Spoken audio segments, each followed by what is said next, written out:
Olá, aqui é Matheus Santana, e antes de maio de 1954, existia uma crença muito forte de que nenhum ser humano seria capaz de correr 1 milha em menos de 4 minutos. Isso mesmo, ninguém. E o mais curioso é que as pessoas já tentavam isso há décadas, mas sempre fracassavam.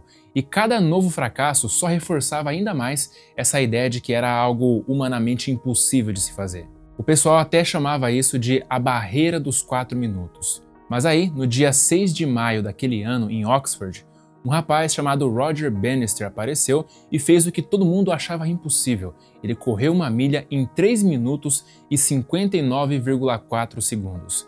E o mais impressionante é que ele conseguiu isso sem ser um atleta profissional e treinando bem menos do que muita gente imaginava. Só que tinha um detalhe no treino dele que fazia toda a diferença. O Bannister usava uma técnica de visualização constante.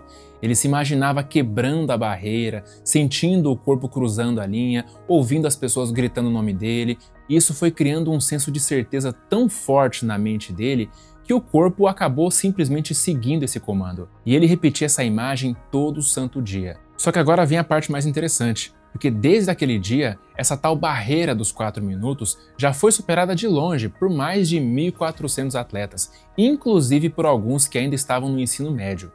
Para você ter noção, o recorde do Bannister durou só 46 dias, porque logo depois já foi quebrado por outro corredor chamado John Land, lá na Finlândia.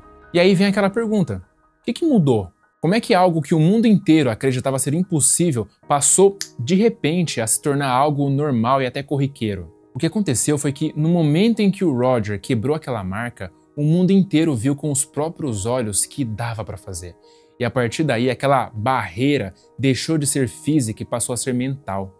As pessoas perceberam que a limitação não estava no corpo, estava na cabeça. Só que agora pensa aqui comigo. Imagina como foi para o Bannister ter que se convencer de que dava para fazer mesmo com todo mundo dizendo o contrário. Ele teve que insistir tanto nessa crença, teve que repetir tanto essa autossugestão para si mesmo de que era possível, que em algum momento o subconsciente dele teve que aceitar aquilo como verdade. E quando isso aconteceu, o corpo dele só fez o que a mente subconsciente dele já havia aceitado como verdade. Agora, depois que o Bannister quebrou a barreira, aconteceu algo muito curioso. Porque quando os outros atletas se preparavam para correr, eles já sentiam a mesma confiança que o Bannister sentiu antes de cruzar a linha. A diferença é que agora essa confiança não vinha mais só da fé ou da imaginação, ela vinha de uma evidência real. Afinal, eles sabiam que era possível porque alguém já tinha feito, ao contrário do Bannister, que foi o primeiro. Então assim, é muito difícil acreditar que é possível fazer algo quando ninguém ainda foi capaz de fazer. Mas quando você apoia a crença de que é possível para você, em evidências de pessoas que já o fizeram em condições até piores do que a sua, você acessa um poder mental que antes estava adormecido.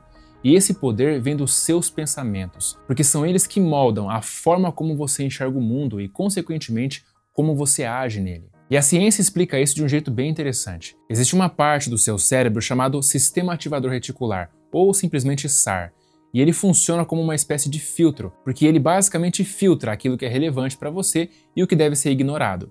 Então, quando você tem um propósito forte, uma meta clara, um desejo ardente que não sai da sua cabeça, o seu cérebro entende aquilo como uma prioridade para você.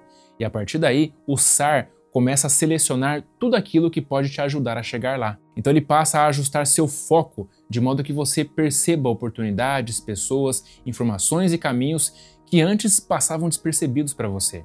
Quer ver um exemplo simples?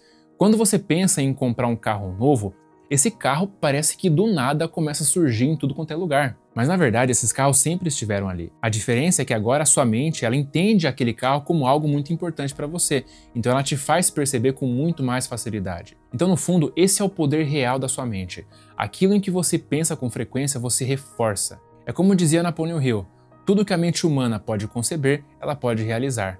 Os pensamentos que você abriga acabam se refletindo no mundo externo. Porque toda vez que você repete um padrão de pensamento, você ensina o seu subconsciente a reproduzir aquilo automaticamente. E é assim que um simples pensamento vira um hábito mental. E como nós somos seres movidos por hábitos, o tipo de pensamento que você repete define o rumo da sua vida. Então, no fim das contas, o que vai determinar se você vai caminhar na direção do sucesso ou do fracasso é exatamente a qualidade dos pensamentos que você mais alimenta. Então, cara, escolha com cuidado os pensamentos que você vai cultivar, porque eles moldam o seu futuro.